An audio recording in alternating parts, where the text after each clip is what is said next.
Welcome to the University of Wisconsin Foundation Bascom Hill Society Showcase Series podcast, featuring some of the University of Wisconsin's best and brightest faculty and staff.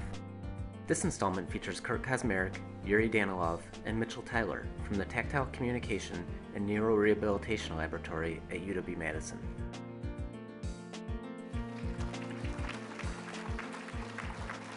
Thank you, Sandy. It's a real pleasure to be here with you today. And it really doesn't matter whether or not I'm provost, as it turns out. My interest in this particular project in this field actually predates everything except for being chair of medical physics. Because when Paul Baccarita came to campus, he spent a lot of time in the vicinity of our Department of Medical Physics for kind of obvious reasons. And his level of creativity was simply spectacular. And he would describe some of his ideas. And I actually was extraordinarily skeptical. It never occurred to me that the degree of brain plasticity and malleability that would be available to us going forward in the future would really be at the level that he prescribed and suggested. Moreover, how one would execute any kind of technical device to actually take advantage of that. I immediately imagined a room full of computer racks that was probably weighed something like 4 metric tons and could be moved only by Reynolds transfer company. And the concept of interfacing that to get physical information into the human in an imparted way, I thought was completely unlikely, all right? He was very persistent. He would continue to tell me about that to the point I had to lock my door so he couldn't bother me. And I became a believer over time. He systematically demonstrated some of these ideas and painted a future that I began to believe in. And the result of that has been quite striking. This activity in the department has grown dramatically. WeCarb was founded and is being increasingly successful. I think you're beginning to see the kind of national attention this kind of area of research and science can develop. And this all results from the persistence and creativity of an individual scientist who really saw the future well ahead of when the future would be with us. He envisioned the condensation of technology, the macro ability of us to translate physiological information into applications in a real-time environment. He really conceived of all of that from the get-go. And that was, what, 30 years ago? Something like that, 30 or 40 years ago. So I've become a distinct believer, and we have the pleasure today of having some of the leaders in that organization with us.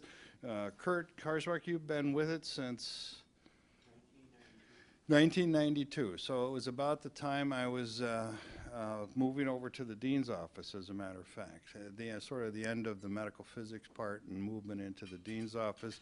And Yuri Danilov, who is sitting over here on my left. And these two young individuals, maybe not so young anymore, have been carrying the torch. We regret deeply the passing of Paul from our environment. But he left a legacy that was really quite striking. So you're going to hear a few remarks today from Mitch Tyler, who is a member of that team and has been a major engineering force with respect to this. This is really now a combination of engineering, science, physics, and neuroscience. The level of neuroscience is extremely exciting.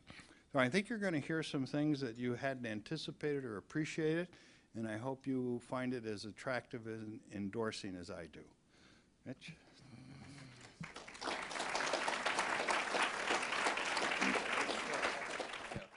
Well, thank you for that gracious introduction. I want to take just a moment to thank Provost DeLuca for that kind introduction. I also want to thank Sandy Wilcox for sponsoring this, and I have a specific thank you for Marilyn Rhodes, who was the catalyst for conceiving and initiating this whole process. I have special thanks for you, and on behalf of Yuri and Kurt and myself, we're grateful to be here. We thank you for being here on a gorgeous day, and we'll try to tease your imaginations a little bit the way that Paul did.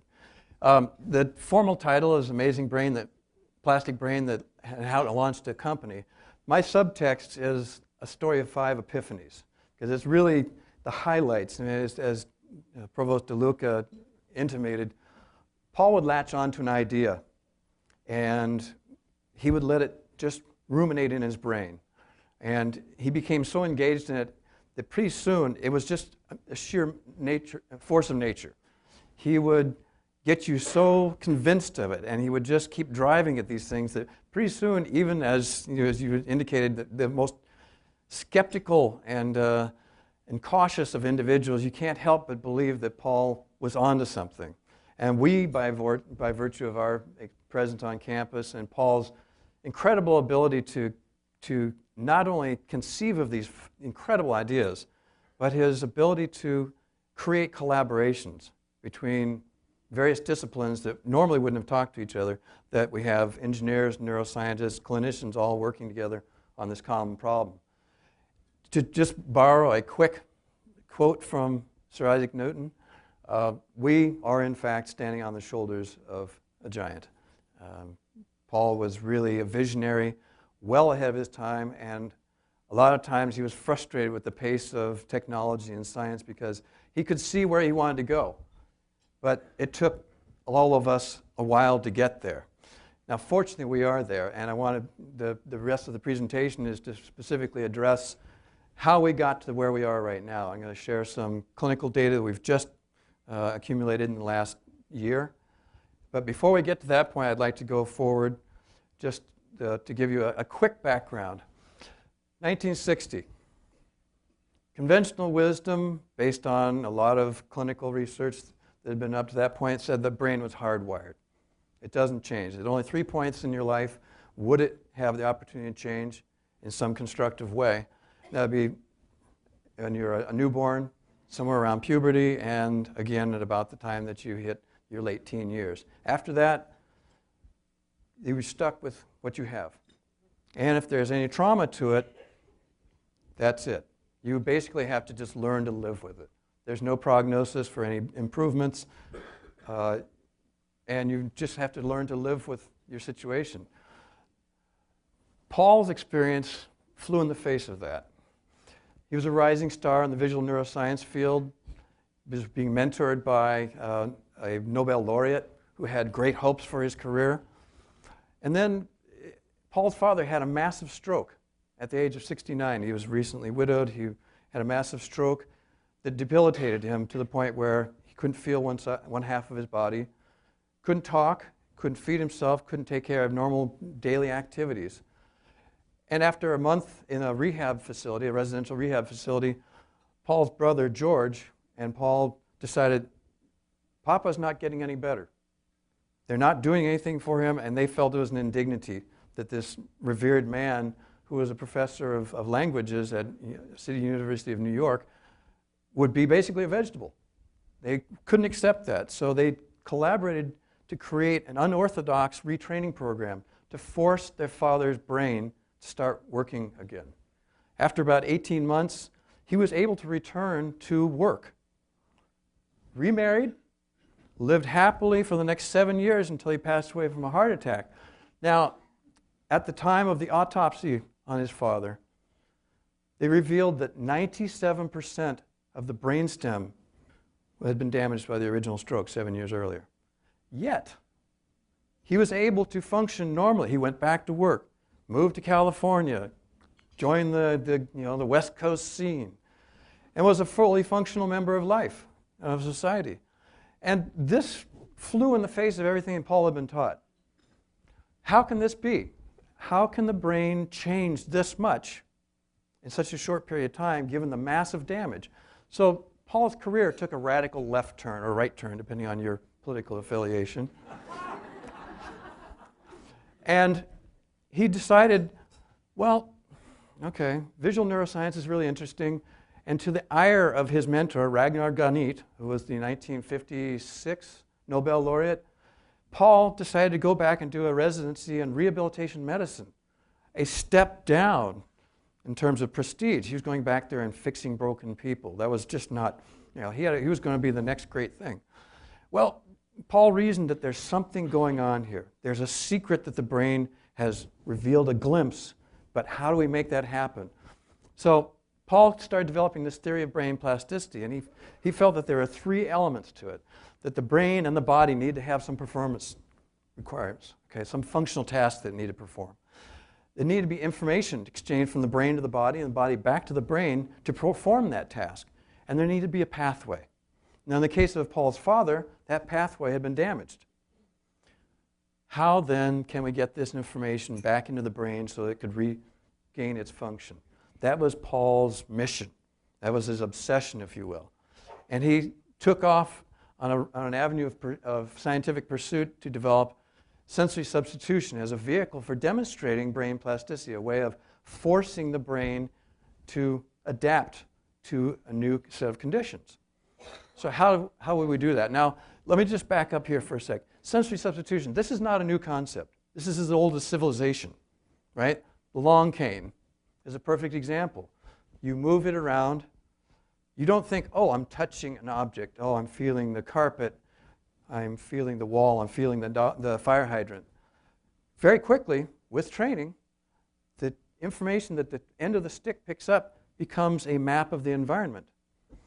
And Paul realized that we could use the skin as another sensory modality because the skin is the largest organ in the body, is the largest sensory organ in the body, and it's underutilized. So Paul reasoned that if we could use the sense of touch, and because he's a visual neuroscience, of course, what would he want to take first shot at? Blindness. It seemed like a logical place to go, and it's very obvious. Vision, loss of the eyesight. Why can't we just take, for example, a video camera and take that same information and present it to the skin? Paul's great belief is that somehow the brain is going to figure out how to utilize that information. So with that, we have a slide, and I'm going to let Paul tell the story in his own words. We don't see with the eyes, for example. We don't hear with the ears. All of that goes on in the brain. Remember, if I'm looking at you, the image of you doesn't get beyond my retina, just the back of my eye. From there to the brain, to the rest of the brain, it's pulses along nerves. Well, those pulses aren't any different than the pulses from the big toe. It's the way the information they carry is in the frequency and the pattern of pulses.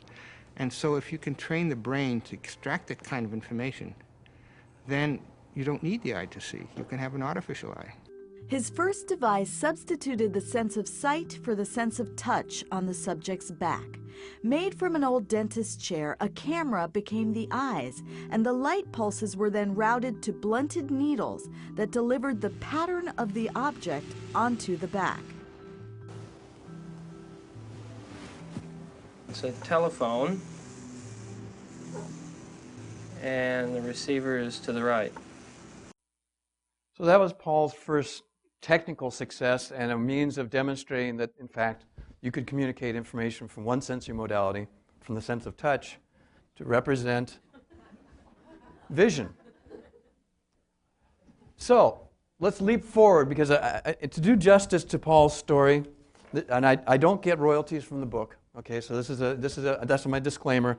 If you want to read more about Paul's story and about the amazing frontier of neuroscience, I recommend this book, The Brain That Changed Itself by Dr. Norm Doidge. It has a number of stories in there. We, by some great fortune, are the first chapter in there, but it's a fascinating read. It's like a science adventure novel at the boundaries of science. So, Paul reasoned, okay, we spent the next 20 years trying to figure out how to get information into the brain via the skin. And one day, Paul kind of pigeonholed Kurt and said, I got this idea. Now, as engineers, we don't like to have current passed into the body, right? The body is designed to not have electricity pass through it. Well, Paul said, but the tongue is a great place to provide this stimulation. Now, on the video you just saw, that was a large dentist chair with vibrotactors in there, right? Not terribly portable, right? If you want a truly useful device, something that you could wear. If you're a person with a visual disability or blindness, you want to navigate in your environment, you would want something that's wearable and that's discreet. You could have a little pair of glasses, go out into your environment, and be able to tell where you are in space. Paul thought the tongue is a perfect interface. Every child who's ever stuck a 9-volt battery on their nose, Spit is a really good conductor. It's a safe environment. We could stick it right on the tongue, okay, an array of electrodes, and we can control the stimulus. Now this is where Kurt comes in, because he spent the better part of his career figuring out how to control current being passed in the body. In our lab, we don't allow profanity, and the S word is in shock. Shock, that's a profanity in our lab. We do not shock people. That's uncontrolled current. We provide stimulation, and we can control that stimulation. And in this case, one of our patients, actually the first patient that we tested on, described it feels like champagne bubbles. So, forward. Worf loved the idea of this tongue-machine interface, okay, as an information interface to the brain, and decided they were going to patent it. And said, well, let's go ahead and start a company, because there's nobody else in the universe that's doing this weird thing with the tongue to talk to the brain. We said, okay, we'll start a company. Well, the logical first descendant of that technology with the tongue-based tactile display is vision system. So what you see here is an array of 144 electrodes, and a very simple, this is our very first generation system, okay? This is a $20 conference camera that you could buy to clip onto your computer. Very low resolution. Why? We don't need anything more sophisticated. Paul was brilliant at getting us to think about how can we make it as simple, off the shelf, as useful as possible, because the more exotic it gets, the more expensive it gets, the more likely it's going to break. So Paul's notion was just give the brain the information, it'll figure it out. As he said, we don't see with the eyes, we see with the brain. So just get the information there, the brain will figure it out. Here's our very first tongue display system, shoebox size contraption. Not entirely mobile, but it's a step in the right direction. It's certainly not the dentist chair. What we have here is a young man reaching for a Coke can. So this is the first demonstration that we're closing the information control loop. He's able to perceive the information from the camera on his tongue, guide his hand, grab the can. The whole control process, the sensory motor control process, is complete. In fact, it's so fast and so dynamic that you can see his hand is blurring in this image here. He's reaching for a ball that has been rolled across the table by the experimenter, and he's able to track the trajectory and the velocity of the ball and grab it. This is pretty exciting stuff. You know, Paul was giddy, you know, as you can imagine. The current version of this device is now the BrainPort vision system. This gentleman right here was actually shown in the Washington Post last Thursday. They're showcasing this technology. It's been on CBS News. National Eye Institute awarded it as the new frontier of technology for blindness in the United States at their 40th anniversary celebration. So, about that time, I had a massive inner ear infection. I lost my sense of balance. I could not tell where up was. Now, the sense of balance is regulated by this tiny little structure called the vestibula. This is the cochlea that you're here with. Those are the labyrinths that allow you to tell where your head is rotating up, down, and sideways. And right on the very tip there, that little black spot, is called the utricle. That's your gravity sensor. If that's damaged, for any reason, you can experience any one of these various symptoms. I had them all. And as a consequence, for 5 days, I could crawl from room to room, and I would fixate my vision, and I would try not to vomit or fall down or do anything that would perturb me. And I thought, this is really, really awful. It was a horrible experience. Thankfully, it resolved. However, not everybody is so lucky. 1 in 3 will develop it in their lifetimes. If you're over 65, there's a 50% chance you're going to experience some form of this. It can happen for any reason, including just aging. It can be a drug reaction. This next person that I'm going to show you was a woman who had an ototoxic response. In other words, she had a reaction to gentamicin, which is a very powerful antimicrobial. It destroyed her inner ear. So this is Cheryl right here. The reasoning is, okay, we're just going to replace the balance sensor that's in my ear with an accelerometer, mounted on a hard hat, talking to that same shoebox in the computer, and feed back that information. Keep in mind that about 15 million people at any point in time have a chronic substantive balance disorder. So we're all susceptible. Now, in order to do that, basically what we did here is we just mapped the information. So if you tipped your head one way, the stimulus would be on one side of your tongue.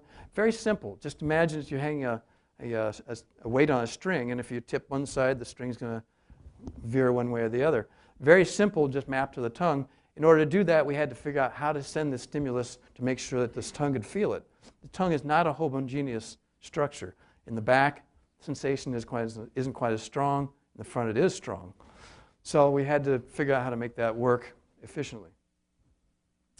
This is our very first patient, Cheryl Schultz, who the narrator will give you the background on her. Life isn't easy for Cheryl Schultz. Dang it. Cheryl's so-called normal world is a constant struggle, one marked by how difficult even everyday tasks like walking can be. Okay. Now watch what happens after only 20 minutes with the TDU. Easy. You can do it as if you can touch the table. Cheryl's world is normal again. No more wobbles, no more feeling of floating in space. The woman who just 20 minutes ago needed help standing is now jumping rope. That was not within protocol. And if that doesn't make you feel like dancing, nothing will. Tyler and Daniloff have already come further than they expected by creating a system that gives Schultz and countless others even a temporary glimpse of their old life. But the final steps may be the toughest. Shrinking a desktop TDU to the size of a dental retainer is feasible but financially challenging, and then there will be even more government testing. A final act in one woman's struggle to make her world a little less wobbly. Come here. Oh, my God, it's so wonderful.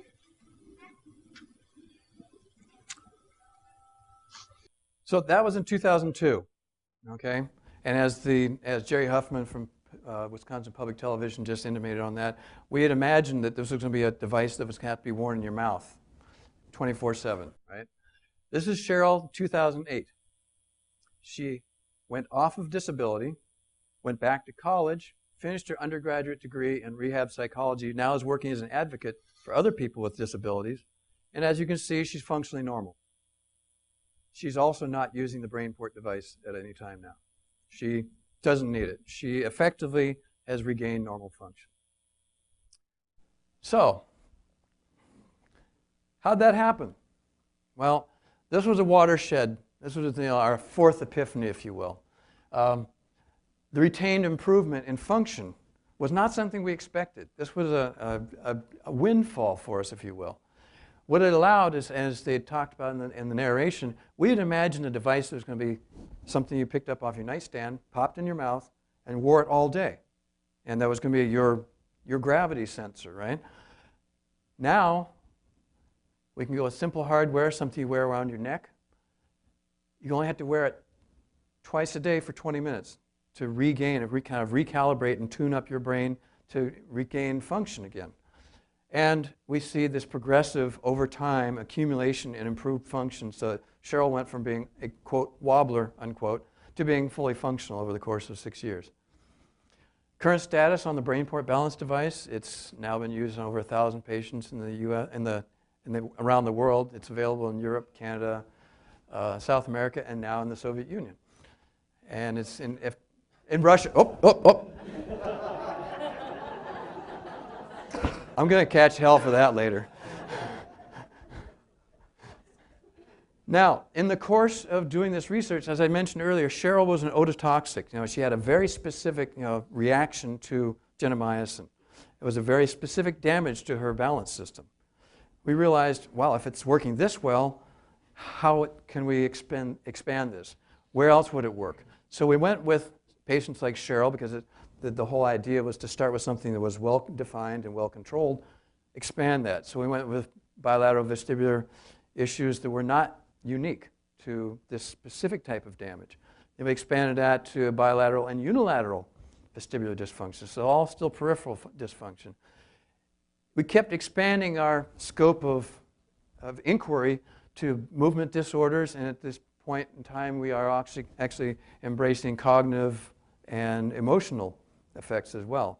So the next slide actually shows, we realized we're onto something here. Something really phenomenal is taking place, and we're just sort of dancing around the edges here. We're kind of tickling, you know, the edge of our understanding.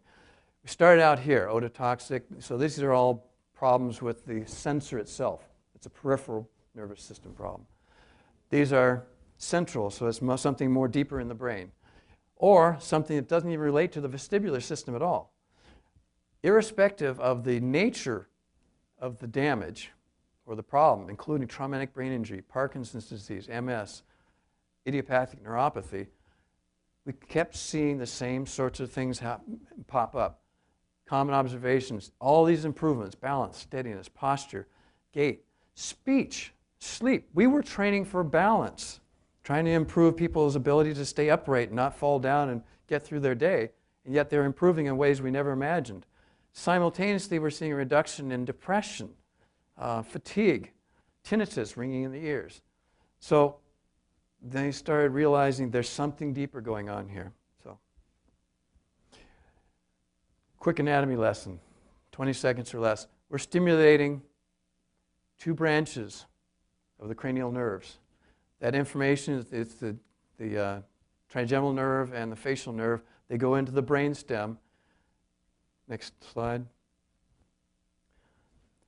As Yuri likes to call it, the brainstem is sort of like NASA control center.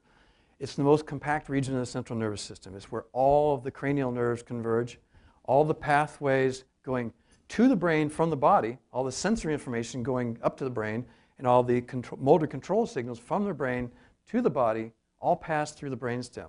You have this massive convergence of information going both ways. It's like, to paraphrase Vice President Gore's analogy, it's the information superhighway of the body, or of the brain. And he didn't coin that, right? So this was the fifth epiphany. And this is something that Yuri was driving at for a while, trying to understand what was going on here, is that we were modulating the brain. When you look at modulation, it means to modify or to exert influence.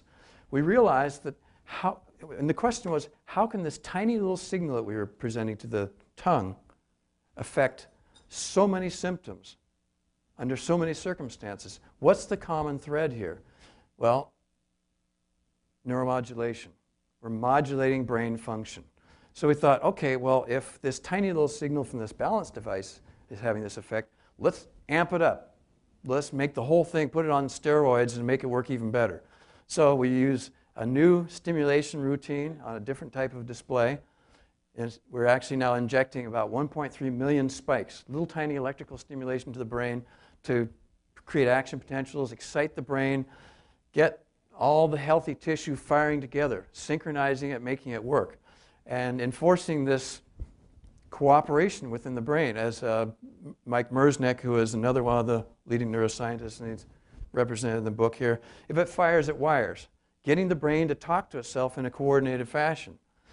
Now, that's only half of the equation. The other half is that's the brain trying to tell the body what to do. But if the body can't follow, there's no point in going through these exercises. So what we need to also do is have these targeted exercises, either physical or cognitive exercises, to make sure that the brain is talking to the body, the body's talking to the brain. The goal was to actually force neuroplasticity, to induce it, to basically drive the system to start working again after a trauma. Irrespective of the trauma, it doesn't matter what the cause is. We can deal with balance, movement disorder, gait problems, and now we're starting to see evidence of cognitive and perhaps even mood disorders as well. So, increased magnitude of the rate spectrum and positive effects, reducing the symptoms, and we think it's universally applicable. So, now just to give you context, okay, neuromodulation is not new. You've probably heard of deep brain stimulation, application for Parkinson's disease. It's highly invasive, but it does work quite well. Cochlear implants have been around for 25, almost 30 years. Vagal nerve stimulation, you've probably heard about that as well, as an implantable device to deal with epilepsy. We're taking the middle road. Okay, that's the high road. These are high-tech approaches, but we took the middle road, a non-invasive approach, using existing pathways. As long as the tongue and the nerves that innervate the tongue are active, we can pass a signal in there, get it to the brainstem, and start to affect these changes. We train for balance and movement, but we see broad spectrum effects. So at this point, we've seen the evidence, we developed a theory. Now we wanted to test the hypothesis, because this was all great and wonderful, but you try to say, we think we can change your brain. We can fix your brain. I would be a little skeptical if somebody says, I'm going to stick this thing on your tongue and I'm going to fix your brain. And you would be right to be skeptical. We're even skeptical within our lab. We still don't believe all the results that we get. So we wanted to actually prove it to ourselves, first of all, second to the scientific community, and third to the clinical community, because they're the ones that are actually going to deploy this, if it in fact works.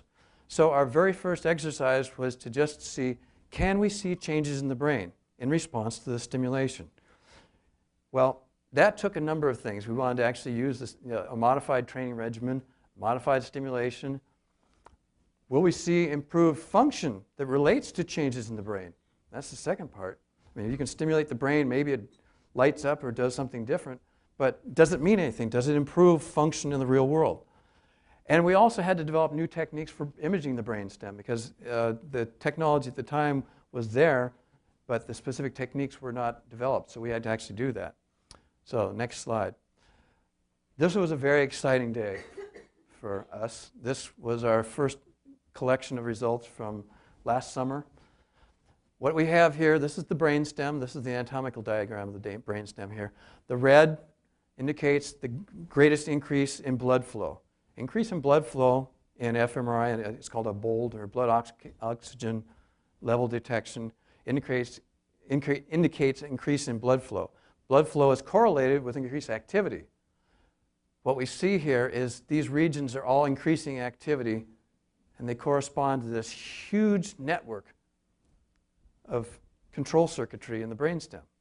So we are, in fact, according to this data, improving brain function.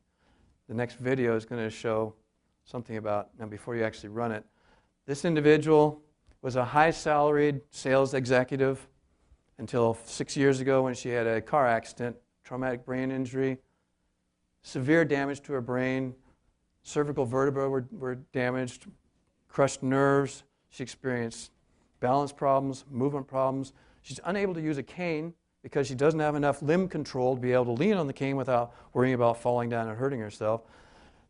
Visual field has been deviated by about 30 degrees. She went to 11 different neurologists or neurotologists over the course of 5 years. They all said, well, we can fuse your spine, and here's a pair of prismatic glasses to correct for this visual field deviation that she had. Her eyes would be pointing straight, but the image looked as though it was coming from about 30 degrees off axis.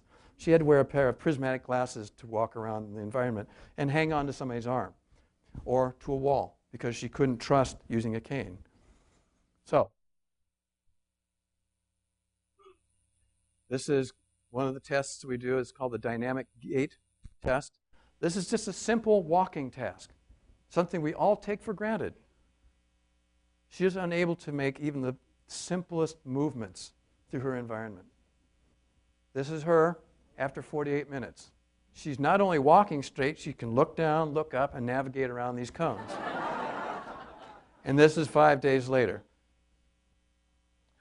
Her symptoms abated. She still had some headaches. She still had visual hypersensitivity, so things moving in her visual field would upset her. The color red, for some reason, was very disturbing to her. But for 4 days, she felt better than she had. She felt, as she said, practically normal. You good old boys have fixed me. Okay? Then the symptoms started to subside. She couldn't use the device. She went back to her home in Alabama, and now she's back to where she was. But we can impact these individuals. Okay? We can make dramatic changes in brain function in a very short period of time.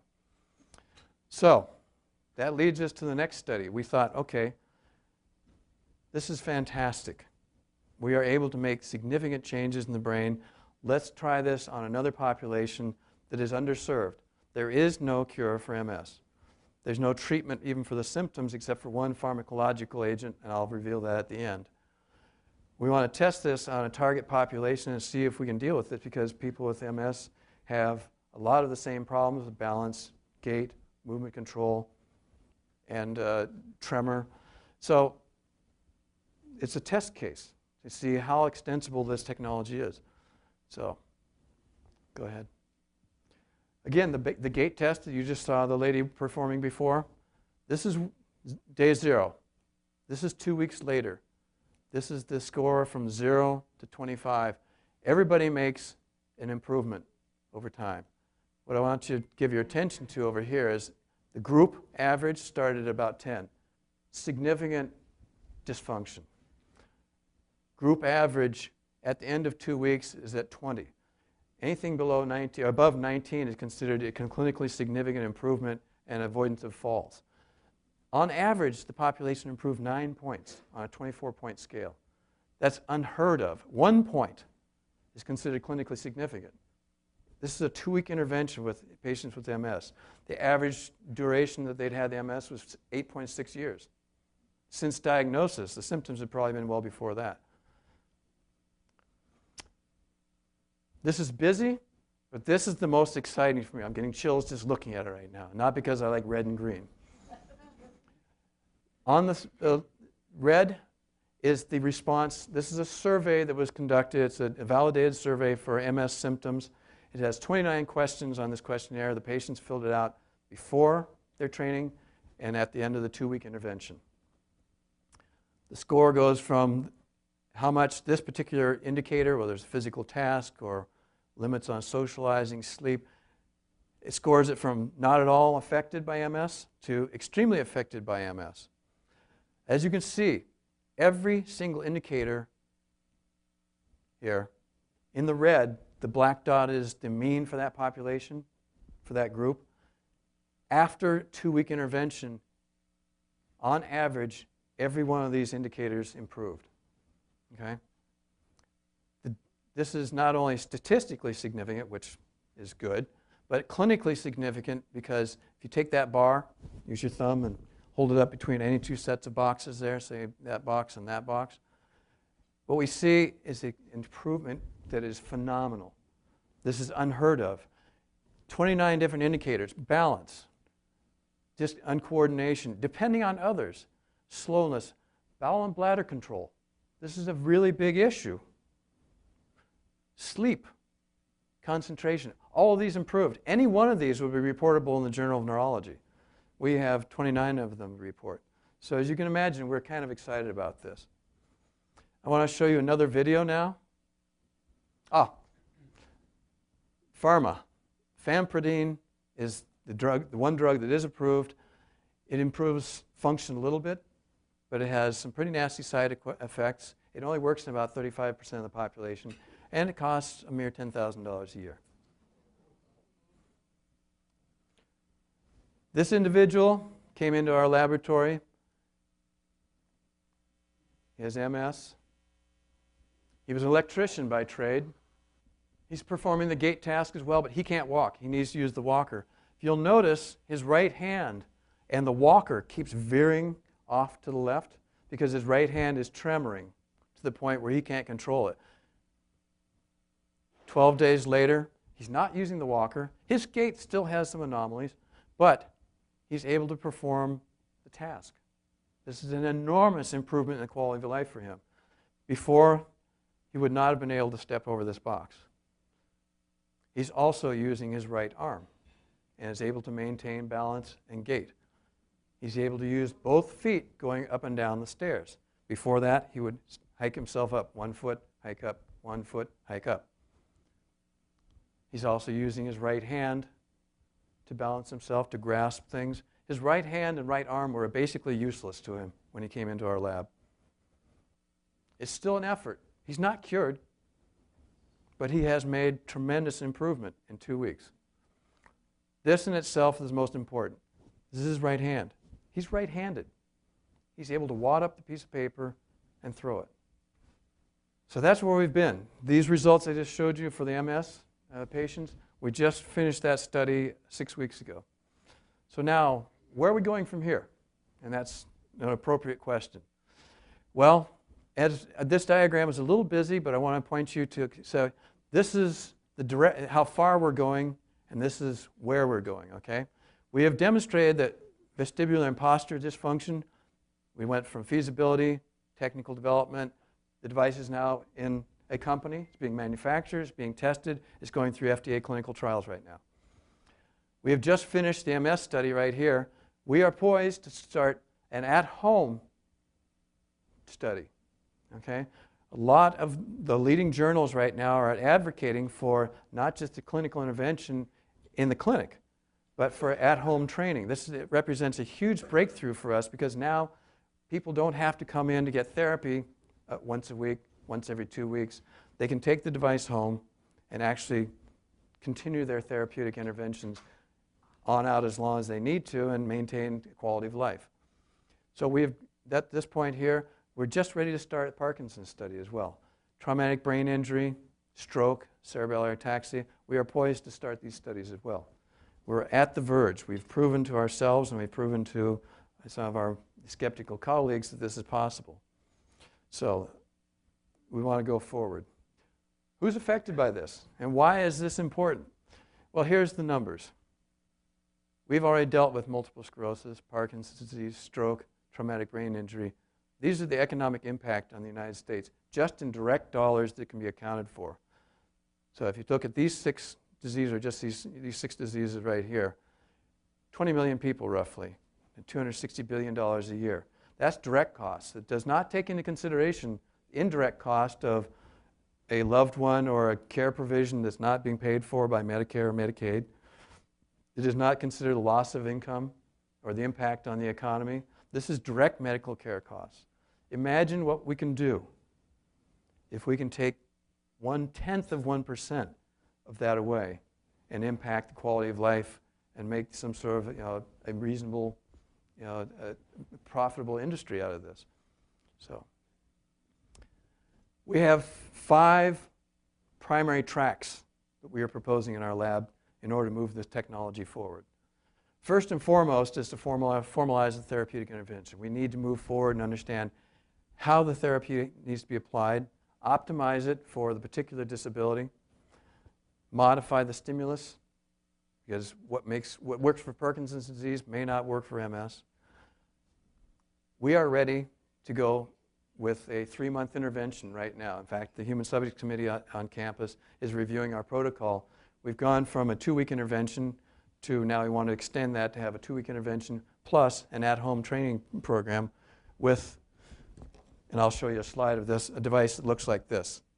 It went from the dentist chair 40 years ago to a shoebox 10 years ago to a device this size. Now this is a prototype. This is version 1.0.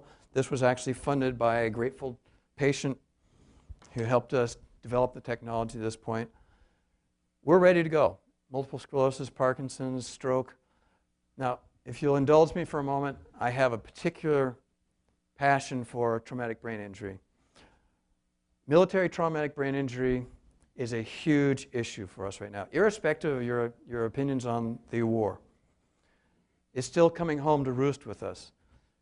Out of the 1.8 million personnel that have served in the active duty in the Iraqi freedom and enduring freedom operations since 2003, about 180,000 personnel have come back with a diagnosis of traumatic brain injury. Most of them have resolved, but not all of them. About 51,000 of them are chronic, and they're having enormous impact on the quality of life. Balance, vertigo, disorientation, cognitive effects, okay? Their ability to work, to maintain relationships, to be productive in society has been severely diminished. Personality and mood disorders, these individuals have a lot of drug problems. They try to self-medicate because of the severity of their symptoms. We can help them now. That sounds bold, and it is bold, but we know we can have a significant impact on their quality of life right now, based on our studies. We want to expand this to autism, Alzheimer's disease. It's a neurodegenerative disorder. We believe we can treat that as well by slowing down the onset of symptoms. Aging effects as well. So it's an aggressive agenda, but we are confident that we can go forward with that based on the results we've had so far.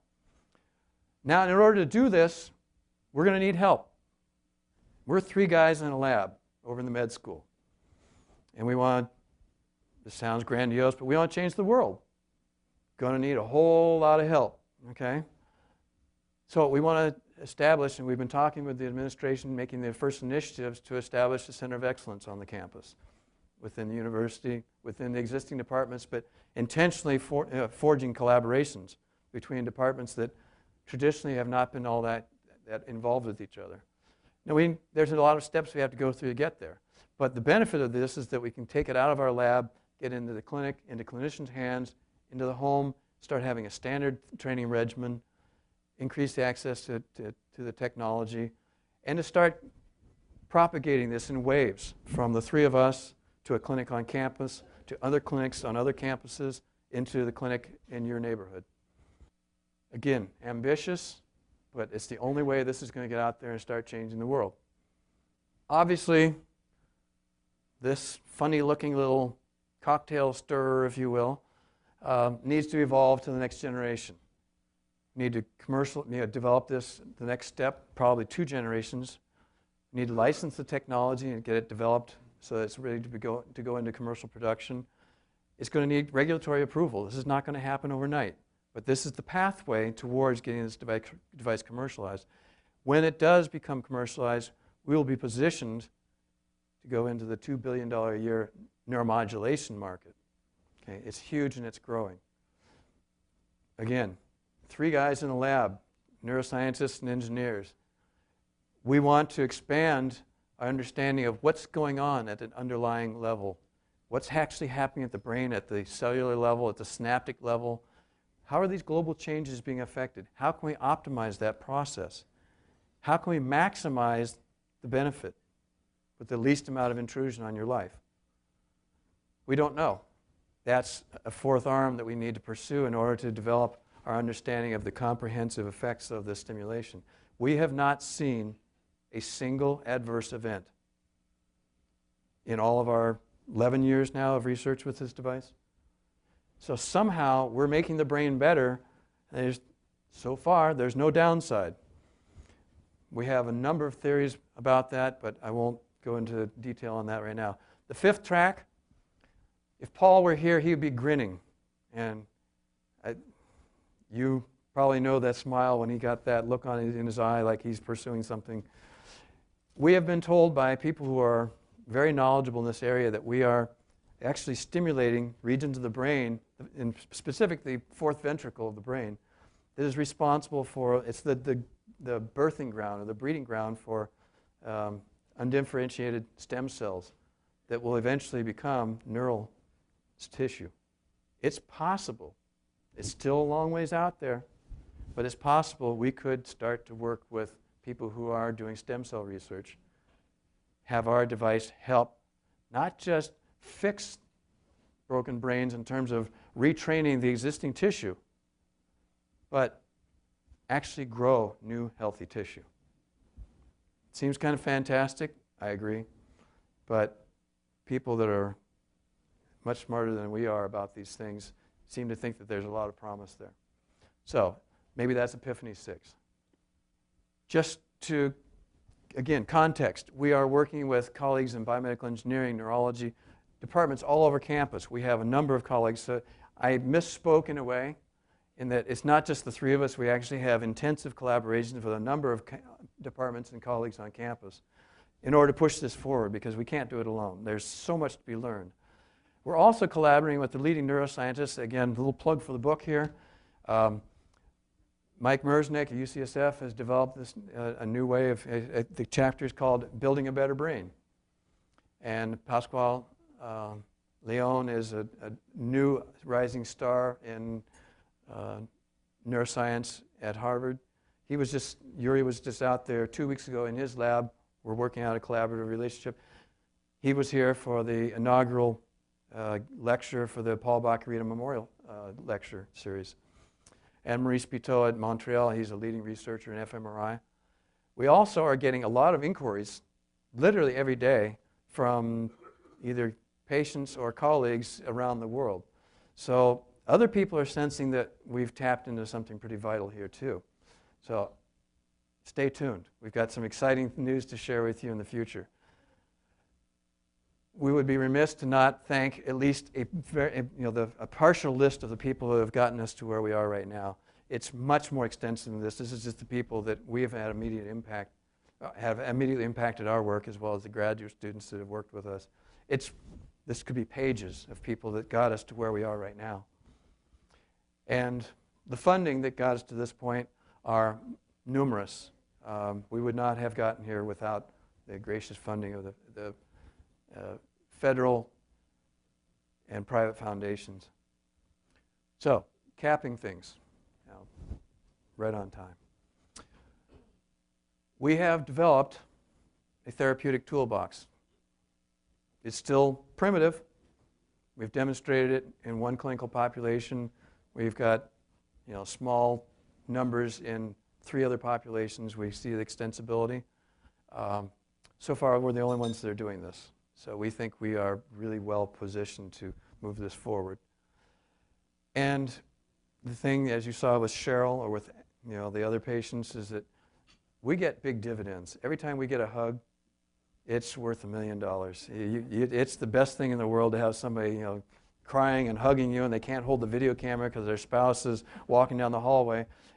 I can't tell you how many times people have walked in with the walker and left with the walker under their arm or the cane under their arm. They don't need it anymore.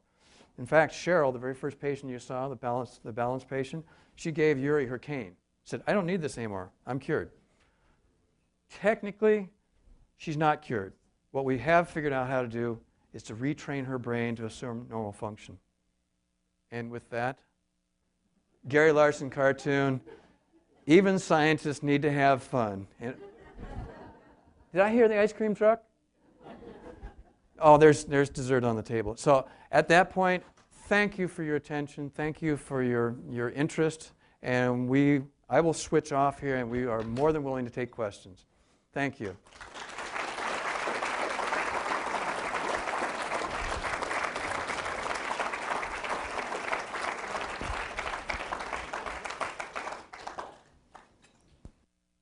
And now, yes, you can hear me. Okay, and your first question, sir.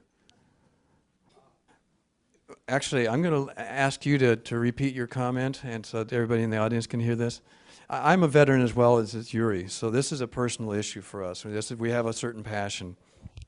Well, I was concerned about the military, especially because they're the larger group, but there's a secondary group of their volunteers. He mentioned one lady who had regressed, and I could see depression setting in for somebody who had experienced wonderful things and then regression. And I was also concerned about the length of time before they get this up and running and ready for the large numbers in the military. But my greatest concern is paying for it. I think for their volunteers, and especially for the military, it should be free, because we owe those young women who have been damaged in our service. I wholly concur. One side note, we have had patients who we have invited to participate, and when we, truth in research, told them, you will, in all likelihood, get significantly better in this 5 or 10-day intervention. And then, because we don't have a device to give you, this was still a shoebox. This device right here is literally 2 weeks old. We've just developed this. In fact, I'm going back to the lab this afternoon to coat it in epoxy to make it use for human subjects. We would tell them, you're going to get better, and then in all likelihood, without use of the device, you're going to get worse. You're going to go back to your old ways. We've had patients decline participation because they didn't want to feel better and then go back. Depression, and as you saw Cheryl dancing and with Paul and jumping rope, the euphoria is followed oftentimes by dysphoria. They got their life back, and then it was slowly wrenched from their fingers. So you're absolutely right. And the military personnel ought to get it for free. Can I add, we have seen on public television veterans who get some care from the VA and from the medical, but once they're back home, whatever is available, they have to find on their own and pay on their own currently. Yeah, yes, that's true. This device could be something they could use whenever they needed to for the rest of their lives. It would not be that expensive to stim.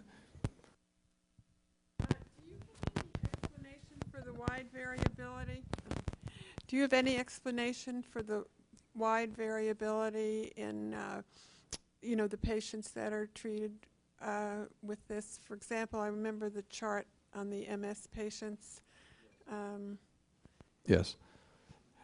Everybody comes in with a different set of symptoms and also degree of those symptoms. So that was a small cohort, 9 patients. If we were to test this on 90 or 900, I suspect the variability would reduce over time.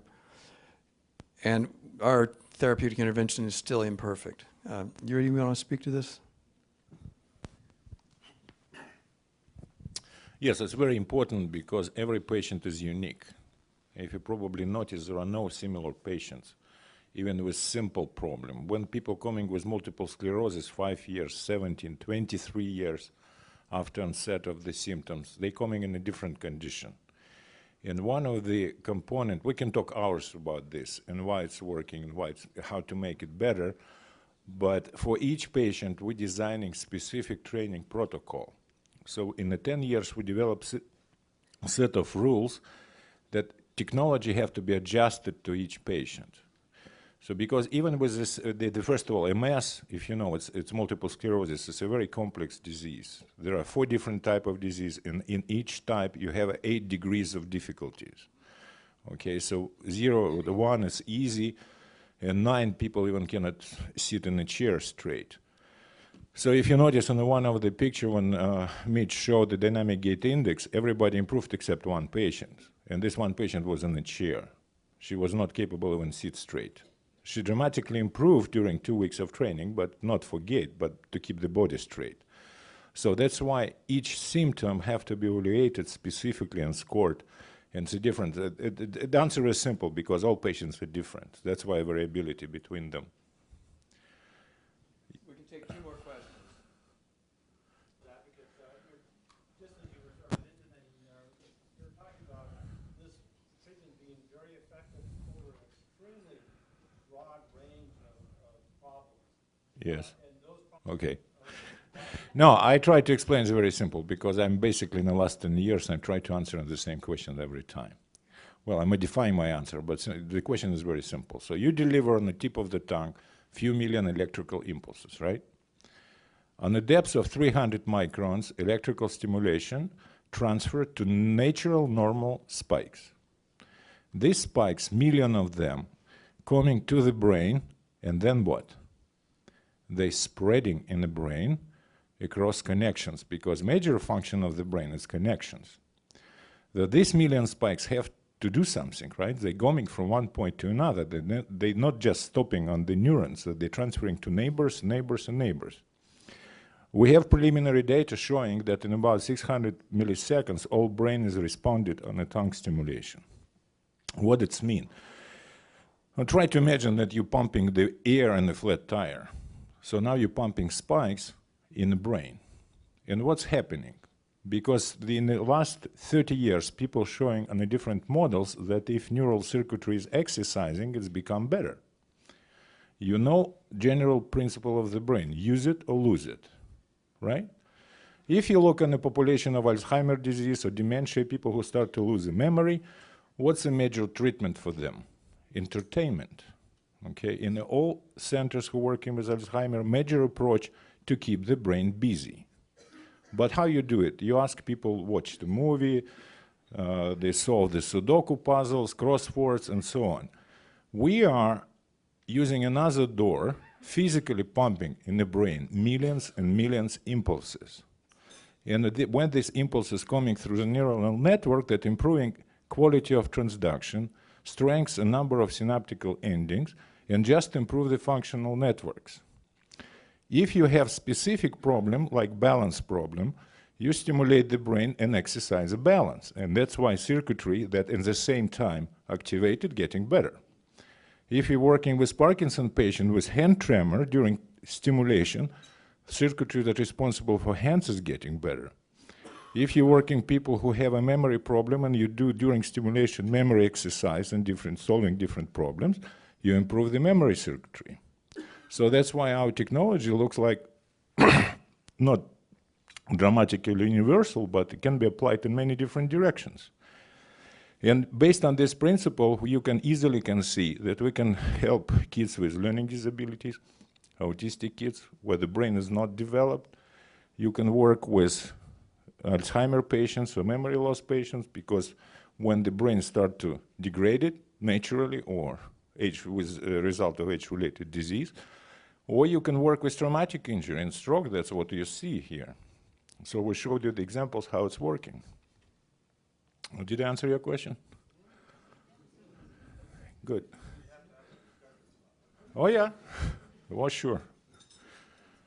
Oh yeah. We have a 27-year-old goddaughter who's blind from birth due to retrolental fibrillation. Well, the question what blind people can get right now from this technology. That's not easy answer. Device is ready. And just a few hours ago, I got a phone call from Moscow. The few institutes in Moscow want to see this technology to test it on a subject. It's still experimental technology. You cannot buy it. It's not FDA approved, even for research purposes. It's pretty expensive, first of all. So it's about $15,000 system.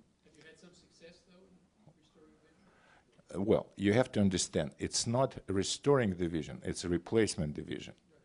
So we would show you another lecture for about an hour just to show what people are capable of. Believe me, we have a video. And if you go on our website, it's, we can give you the cards later with our website. There is a reference on PBS movie specifically what people are capable to do with this device after some training time. Some of them who is really enthusiastic, pretty often in about 5-6 days, even forgetting that they have a device. Because people who start to learn how to use a cane, in about months or two, not even realizing that they use a cane. They build the image immediately just touching an environment. They're not feeling what's happening in the hand. The same with our patients. No one, I tested maybe 11 or 12 blind subjects with this technology. Everybody start to tell you that I see, okay? For in their mind, even congenitally blind people use the word see. I'm seeing you, okay? I'm seeing the ball. I'm seeing the target. So they perceive it as a vision. And for them, yes, they're restoring ability to navigate in space, to navigate themselves in the kitchen, to use the cap on the table, open a door, walk, and that's what's last development that we did. The blind people, they're coming in the room, looking on a trash can and throwing the ball in there. They're capable to do that.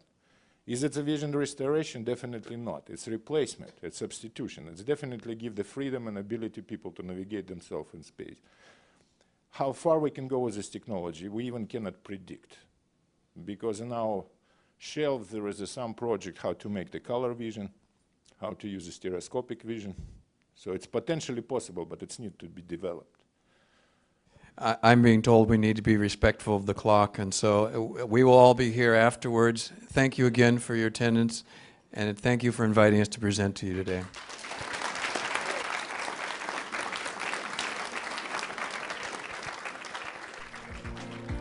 Thank you for joining us for this installment of the Bascom Hill Society Showcase Series podcast. For more information on this and other topics, please visit the University of Wisconsin Foundation homepage at www.uwfoundation.wisc.edu.